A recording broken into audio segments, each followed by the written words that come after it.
मित्रों, जब किसी जीव की मृत्यु होती है तो उसका शरीर शिथिल पड़ जाता है और सभी अंग काम करना बंद कर देते हैं। लेकिन जब भगवान श्री कृष्ण ने अपने शरीर का त्याग किया और जब उनका अंतिम संस्कार किया गया तो उसके बाद भी उनके शरीर का एक अंग जीवित था। मित्रों, हो सकता है ये सुनने में आपको थोड़ा अजीब लगे, लेकिन पुराणों में दी गई जानकारी के अनुसार आज भी भगवान श्री कृष्ण का एक अंग जीवित है, जिसे एक मंदिर की मूर्ति में सुरक्षित रखा गया है। आखिर श्री कृष्ण का वो अंग कौन सा है और उसे कहाँ रखा गया है, यही जानेंगे मिलकर आज इस वीडियो में। उससे पहले अगर आप हमारे चैनल पर नए हैं तो चैनल को सब्सक्राइब करके बेल आइकन दबाना ना भूलें।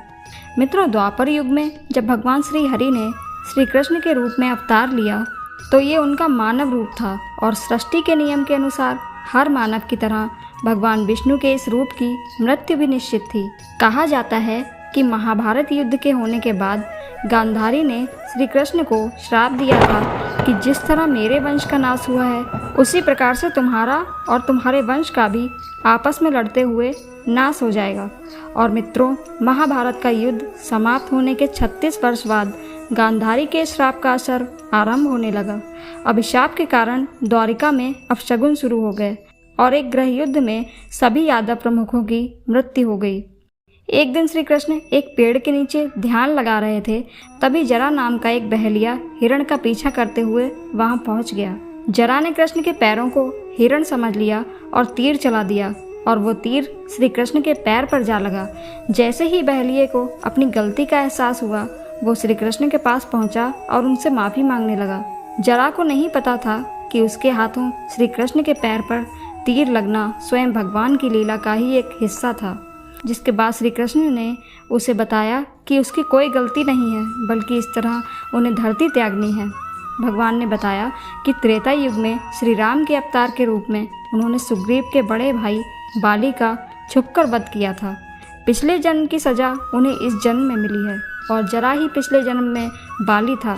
ये कहकर श्री कृष्ण ने अपना शरीर त्याग दिया। मान्यता के अनुसार श्री कृष्ण द्वारा शरीर त्यागने के बाद अर्जुन और बलराम ने उनका अंतिम संस्कार किया था। श्री कृष्ण का पूरा शरीर तो अग्नि में समा गया, लेकिन उनका हृदय वैसे ही धड़कता रहा। इस दृश्य को देखने के बाद वहां उपस्थित सभी लोग अचंभित रह गए। इससे पहले कि कोई कुछ समझ पाता, एक आकाशवाणी हुई कि ये ब्रह्म का हृदय है, इसे समुद्र में प्रवाहित कर दो। इसके बाद अर्जुन ने भगवान श्री कृष्ण के हृदय को समुद्र में प्रवाहित कर दिया। मित्रों, कहा जाता है कि भगवान कृष्ण का हृदय आज भी पुरी के जगन्नाथ मंदिर में स्थित है। यहाँ एक मूर्ति के अंदर इसे रखा गया है। भगवान के इस हृदय अंश को ब्रह्म पदार्थ कहते हैं। भगवान श्री जगन्नाथ की मूर्ति का निर्माण नीम की लकड़ी से किया जाता है और हर 12 साल में जब भगवान जगन्नाथ की मूर्ति बदली जाती है तो इस ब्रह्म पदार्थ को पुरानी मूर्ति से निकालकर नई मूर्ति में रखा जाता है। मित्रों, जब इस रस्म को किया जाता है उस समय पूरे शहर की बिजली को काट दिया जाता है। इसके बाद मूर्ति बदलने वाले पुजारी भगवान के हृदय को बदलते हैं और जो पुजारी ये कार्य करता है उसकी आँखों पर भी पट्टी बांधी जाती है, क्योंकि मान्यता के अनुसार जो इस हृदय को देख लेता है उसकी मृत्यु हो जाती है।